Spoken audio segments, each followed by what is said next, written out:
There's a 5-vehicle list here, every one of them Japanese, every one of them built on a ladder frame or something close to it, every one of them documented past 300,000 miles by ordinary owners, and every one of them now selling for less than a 3-year-old Corolla.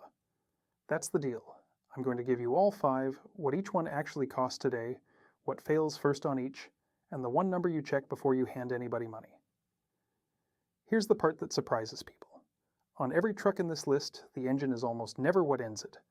I've had the covers off enough of these to say that with a straight face, the 4.7 Toyota V8 alone has been documented past 1 million miles in more than one truck, and the 4.0 Nissan 6 has documented 300,000 mile examples still on the original block and the original automatic. What kills them is a rusted rail you can put your thumb through, a $200 part somebody decided not to over-engineer, or a service somebody skipped because a service writer never mentioned it. The metal outlasts the paperwork, every single time. And that gap between how long the machine lasts and how long anybody intends for you to keep it is where somebody makes money. You'll see it clearest on number 4, which is going to be the shortest entry on this list by a mile, and not because it's the worst truck. It's short because most of what I want to say about it belongs in a different part of this video, and when we get there, you're going to want to hear the arithmetic on it. 2 other things to hold on to.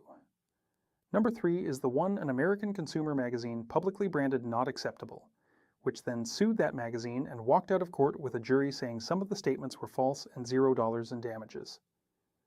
It's also the cheapest thing on this list, and number 5 has a suspension system that can, in the wrong circumstances, cost more to fix than the entire truck is worth. And the most common fix among people who actually own them is to rip it out. Let's get into it. First, the honest framing on that 400,000 mile number, because I'm not going to sell you a fantasy in the first 2 minutes and then pretend I didn't. 400,000 miles is the tail of the distribution, it's not the average, and it never was. The best data I can point at comes from IC Cars, which models the odds of a given vehicle reaching 250,000 miles, and their most recent numbers put the average vehicle at about a 4.8% chance of getting there. The Toyota Sequoia leads their list at 39%. The 4Runner sits at just under 33%. The Lexus GX is at 18% and change. Now that study looks at recent model years broadly, not specifically at the 20-year-old trucks I'm about to describe, so treat it as a proxy rather than proof. But the shape of it is right, and it's the shape that matters. These things aren't guaranteed to last, they're just enormously more likely to than whatever else was parked next to them on the lot. So the running question through all 5 of these is simple. Where did the factory spend the money, and where did they save it? Because they all saved it somewhere. A ladder frame and an iron block cost real money, and the accountants get their pound of flesh back out of a bushing, a radiator, or a piece of hardware you'll never see until it's already failed. Find the place they saved it, budget for that one thing, and these trucks will outlive your interest in them. Number 1. The 3rd generation Toyota 4Runner, 1996 through 2002. If you asked 100 people who work on these for a living to name the best truck Toyota ever put in an American driveway, a big chunk of them land here. The engine is the 3.4 V6, the 5EZ FE, cast iron block, aluminum heads, about 183 to 190 horsepower depending on year and application, which by modern numbers sounds pathetic and in practice is completely beside the point. It makes its torques low, it doesn't care about heat, and it goes and goes. It's also a timing belt engine, and here's the detail that matters more than the engine's reputation. It's non-interference. If that belt lets go, the valves and the pistons don't meet. You stop, you're stranded, you're annoyed. You're not buying an engine. Toyota's interval is 90,000 miles, or about 6 years, and that second half is the part people ignore. Rubber doesn't know how many miles you've driven, it just gets old. On a truck this age, the calendar is the boss. Now the money. The engine is not going to end this truck. Rust is. The 3rd gen frame is genuinely notorious for corroding, and it does it worst at the rear, around the rear suspension mounts and the spare tire crossmember, where road salt collects and never dries out. There are companies that sell nothing but weld-in repair sections for exactly these spots, which tells you everything about how common it is. A clean Southwestern truck and a 15-year salt belt truck are not the same vehicle. They're not even close, and the price often doesn't reflect that. Then there's the front suspension, and this is where it gets interesting. In 2005, Toyota recalled the front lower ball joints on 2001 and 2002 4Runners, along with a batch of Tacomas, Tundras, and Sequoias. The stated cause was that the ball surface may have been scratched during manufacturing, leading to excessive wear, and in extreme cases the joint could separate from the knuckle and take your steering with it. That's Toyota's own language in the recall notice. What makes it a story rather than a footnote is what owners of earlier trucks filed with the safety regulator afterward, that the same part number ran back through 1996 and their trucks weren't covered. I want to be careful here because a complaint filed with an agency is somebody's assertion, not a finding. But the recall scope never moved, and I've never seen a clean public explanation of why the line landed exactly where it did. My read, and I'm calling it a read, not a fact, is that Toyota traced a specific production problem to a specific window and had no obligation to go further. That's a defensible corporate position. It's also cold comfort if you own a 1999. By the way, if you drive an SUV and want to keep it reliable for hundreds of thousands of miles without wasting money at the repair shop, I put together a guide called the 500K Mile Car Care Bible.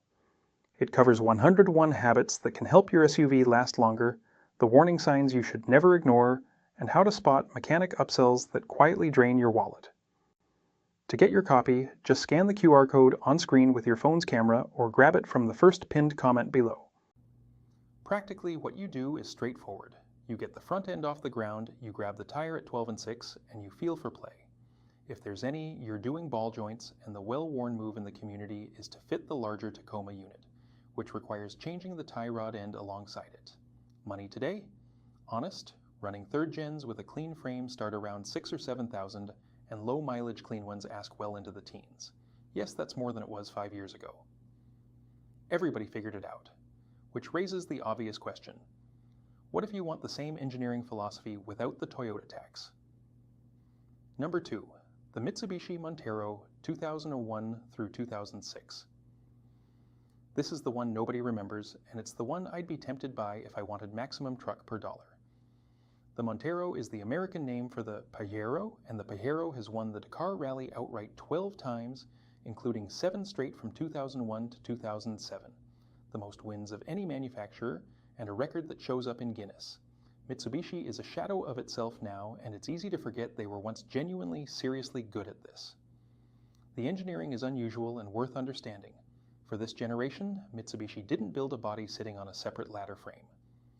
They pressed a ladder frame into the monocoque, built the two into one structure. The point was torsional rigidity, and it worked well enough that Mitsubishi could contest the production-based class at Dakar without needing to reinforce the thing. What you feel in the driver's seat is a truck that doesn't shimmy over broken pavement the way an old body-on-frame rig does, while still having a proper 2-speed transfer case underneath it. And the 4-wheel drive system is the best part. Super Select 4WD2 gives you 4 modes on one lever. 2-wheel drive, 4 high with an open center differential, 4 high with that center diff locked, and 4 low locked. Read that again because it's the important bit. You can run this truck in 4-wheel drive on dry pavement all day long because the center differential is doing the thinking. Most part-time systems of the era would grenade themselves doing that. Better trucks than this one make you choose between traction and drivetrain longevity. This one doesn't. Engines were the 3.5 6G74 up to 2002, then the 3.8 6G75 from 2003. Both are belt-driven. Sources scatter between 60 and 90,000 miles on the interval, and given the age of every one of these still running, I'd stop arguing and do it. A full belt job runs somewhere around $900 to $1,300 at a shop, and a quality kit with the water pump is well under $200 if you're doing it yourself. The catch is that Mitsubishi left this market and the dealer network went with it. Some trim and body pieces are genuinely hard to find. Mechanical parts are fine, and the price reflects the obscurity. I've watched clean 120,000 mile limiteds advertised right around $8,000, which for a Dakar-derived center diff locking 3-row 4x4 is close to absurd. Pause here for a second because you've now seen 2 of these and the pattern is already visible. Both trucks were massively over-engineered in the drivetrain and the structure. Both have an owner-facing failure that has nothing to do with how well the thing was designed. Corrosion on one, an abandoned dealer network on the other. Neither problem is an engineering problem.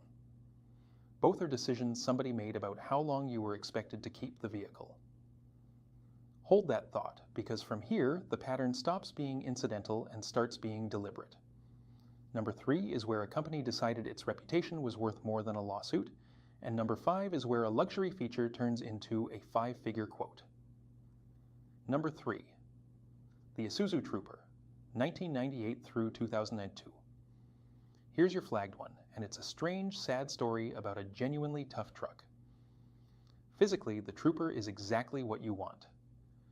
Boxy, upright, enormous glass, a real ladder frame, a proper low range, and a cabin you can actually see out of. A thing modern SUVs have almost entirely given up on. Isuzu built diesel engines and commercial trucks for the world, and it shows in how this thing is put together underneath. The reputational damage came first. In August 1996, Consumer Reports announced that its engineers had run 1995 and 1996 Troopers, plus the Acura SLX, which was the same truck wearing a different badge, through avoidance maneuver testing, found they tipped up onto 2 wheels and rated them not acceptable. Their technical director said publicly that any vehicle that tipped like that shouldn't be allowed on the road. They petitioned the federal safety regulator to investigate. Isuzu sued for defamation. What happened next is the part almost nobody knows. The regulator reviewed it, and in its 1997 analysis found that the magazine's test results varied with steering inputs and steering rate, which in plain terms means the results moved depending on how the driver drove it. And when the defamation case finally reached a jury, the jury found that some of the magazine's statements had been false and awarded Isuzu nothing at all. Both sides walked away able to claim they'd won. I genuinely do not know who had the better of it. What I do know is that the not acceptable rating went out on network television, and no correction ever travels as far as the accusation did. Isuzu's American passenger business never recovered, and the Trooper was gone from these shores after 2002. So should you buy one? Carefully. There's one real mechanical issue, and you need to know it cold. The 3.5 V6 of this era, the 6VE1, has a well-documented oil consumption problem, and the explanation that circulates among people who've actually had these apart is that there wasn't enough oil drainback relief in the third ring groove of the piston. Oil that should return to the sump gets burned instead. If the owner topped it up religiously and changed the oil often, plenty of these engines went the distance without drama. If the owner didn't, the level dropped, the engine ran low, and it died of thirst. The community consensus is that later engines got the revised piston, and the visual tell people use is the PCV valve. The earlier design pushes in, the revised one screws in. I'd treat that as a strong hint rather than gospel, and I'd back it up with the actual test. Check the oil, drive it hard for a half hour, check it again, and pull the dipstick on a cold start looking for a smoke puff. Get one that doesn't drink, and you've bought a serious 4-wheel drive vehicle for the price of a decent used sedan. Get one that does, and you've bought a coin flip with a rebuild on the other side. All right, you've had 3 of the 5, and the 2 biggest ones are still coming. If this is the sort of thing you want more of, subscribe. That's it. That's the whole ask. Because number 4 is going to take me under a minute, and then I'm going to spend a long time explaining exactly why it took under a minute and what it cost people who owned one. Number 4. The second generation Nissan Xterra 2005 through 2015. Body on frame, real transfer case, the 4.0 VQ40DE V6, and one of the last honest-to-God trucks anybody sold to normal people. Horsepower figures published for it range from 261 to 269 depending on where you look and which year you're reading about, which is a good reminder that not every number on the internet is the same number. It uses 3 timing chains rather than a belt, the valve lash needs checking around 60,000 miles, and one widely quoted engine reference puts its life expectancy at 200,000 miles. Owners have blown straight through that repeatedly, with documented examples past 300,000 on the original engine and original automatic. I trust the owners over the reference because the owners are the ones with the odometers. Cheap, capable, still cheap. And there is exactly one thing about it you need to understand before you buy, which is where we're going next. Number 5. The Lexus LX470, 1998 through 2007, and its twin, the Toyota Land Cruiser 100 series. This is the heavyweight, and it's the one where the gap between what it cost new and what it costs now gets ridiculous. These stickered north of $60,000 in their day. There are recorded sales in the $5,000 range now, and running, sorted, honest examples trade in the teens. Under the hood is the 2UZFE, the 4.7 V8, cast iron block, aluminum heads, 325 pound-feet, and a reputation that borders on religious. Toyota put this engine in the Land Cruiser, the LX470, the GX470, the Tundra, the Sequoia, and the 4th Gen 4Runner. Forum-documented examples past 400,000 and 500,000 miles on original internals are ordinary rather than remarkable, and at least two 2UZ-powered Tundras have been verified past 1 million. It's a belt engine, 90,000 miles, and here is a genuine disagreement I want to put in front of you rather than paper over. Some sources call the 2UZ non-interference. Belt brakes, nothing touches. Others call it interference, particularly the later variable valve timing versions from about 2005. I've seen credible people argue both, and I've seen it noted that the clearance is tight enough that engine speed at the moment of failure decides the outcome. I take the conservative position. Assume it will hurt you, do the belt with the water pump, the tensioner, and the idlers on schedule, and never find out who was right. A full belt service runs roughly $800 to $1,200 at a good independent shop, more at a dealer, and since the cooling system is already apart, most people refresh the thermostat and hoses at the same time. Do that every 90,000 and you've effectively rebuilt the front of the engine every 90,000. Now the flag trap. The LX470 came with active height control, hydraulic suspension using pressurized fluid and nitrogen accumulators to hold ride height regardless of load, and to raise and lower the truck. It is superb when it works. When it doesn't, the numbers get silly fast. A pump replacement runs about $1,000 installed.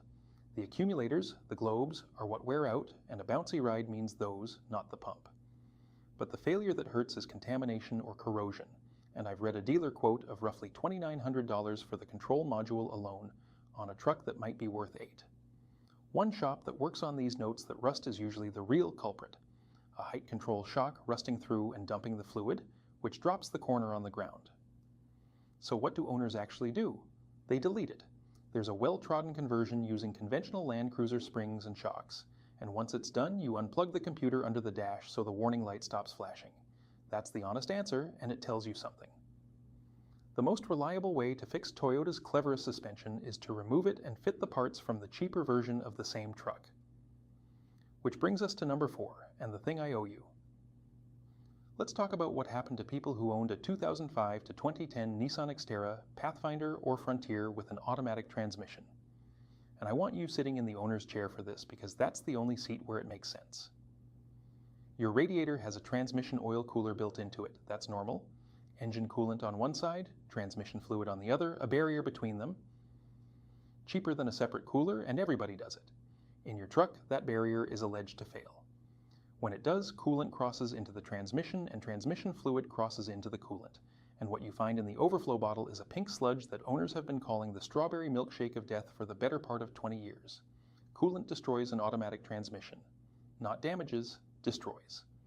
Here's the timeline, and every date in it is documented. A federal court record shows that in October 2010, Nissan voluntarily extended the warranty on the radiator assembly for those model years. A class action was filed in 2010 alleging the company knew about the defect and concealed it. That case settled in re-Nissan radiator transmission cooler litigation in the Southern District of New York, and the settlement covered all current and former owners and lessees of those vehicles. Nissan disputed every allegation and admitted no fault. That's their right, and I'm stating it plainly. No safety recall was ever issued for this. Now the arithmetic, because the arithmetic is the accusation. Look at what the remedy actually was. Under the terms reported at the time, if your truck was past 8 years or 80,000 miles but under 9 years or 90,000, Nissan would cover the repair, above the first $2,500, which was yours. Past 9 years or 90,000 and under 10 years or 100,000, your share went to $3,000. Coverage stopped at 10 years or 100,000 miles, whichever came first, and that coverage has now expired on every single one of these trucks. Sit with the shape of that. This is a part that fails in the deep middle of a vehicle's life. These things routinely run past 200,000 miles. The remedy was written to run out at 100,000, and inside the window it did cover, your share was set at a number that in most cases meets or beats what the repair costs anyway. Owners were reporting bills around $4,000 for the radiator and the transmission together. A $2,500 deductible on a $4,000 job is not a remedy. It's a press release with a number attached. Meanwhile, the attorney's fees in that settlement, separately agreed, paid by Nissan, came to $1.62 million. And then there's the detail that gives the whole thing away. The 2009 and 2010 Suzuki Equator was the same truck. Same platform, same defect, different badge. It was not in the lawsuit, and it was not in the warranty extension. Same failure, same owners, same pink sludge, nothing. I'm not telling you a room full of people conspired against you. It's simpler and colder than that. Somebody put the exposure on one side of a page and the cost of a real recall on the other, drew a line at 10 years and 100,000 miles, and the line landed where it was cheapest. That's not a conspiracy. That's a spreadsheet. Here's what it's worth to you. The Xterra is still a good truck and I'd still buy one, but you never accept the factory design radiator on one of these. You either fit a revised part number replacement, or you bypass the internal cooler completely and run a separate external transmission cooler, which is what most people who understand this now do. A radiator is a couple $100, a transmission is not, and nobody is coming to help you, because the window closed years ago and it was never really open. That's the sentence, and it won't work on you again. There's a bigger idea under all 5 of these, and it isn't about corporations, it's about a skill. Every one of these trucks asks you to make a judgment call that nobody can make for you.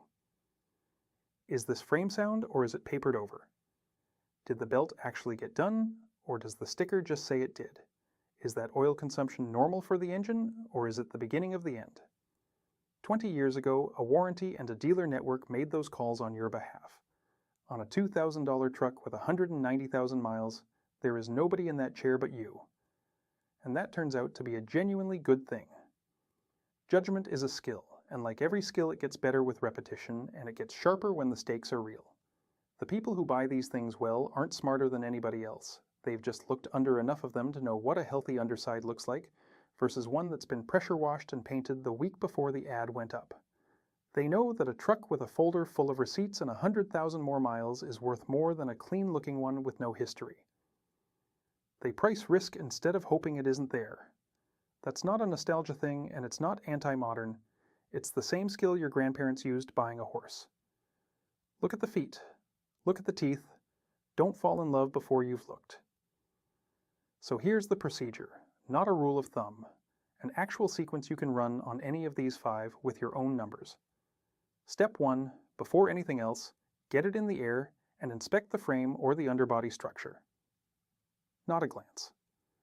A screwdriver tapped along the rails, the rear crossmember, the spring, and shock mounts. Sound steel rings. Rotten steel goes dull and dense. If the screwdriver goes through, walk away regardless of how the engine sounds. There is no economically sane repair for a rotten frame on a $5,000 truck. Step 2, establish the timing service. On the 4Runner, the Montero, and the Land Cruiser family, you need proof, a receipt with a date and a mileage, that the belt, water pump, tensioner, and idlers were done together. No proof means it wasn't done. Budget $800 to $1,300 and subtract it from your offer on the spot. Step 3, the fluids tell you who owned it. Pull the transmission dipstick if it has one and look at the color. Pop the coolant overflow bottle and look for anything cloudy, pink, or milky. That's your Nissan check, and it's a 30-second check. Pull the engine oil and look at the level, not just the color. Step 4, the model-specific item. On the 3rd Gen 4Runner, that's play in the lower ball joints. On the Trooper, it's an oil consumption test. Level before a hard half-hour drive, level after, and a cold start smoke check. On the LX470, it's cycling the height control through low, normal, and high, and watching all 4 corners move at the same rate, and looking hard at the height control shocks for corrosion. Step 5 is the arithmetic, and it's the whole game.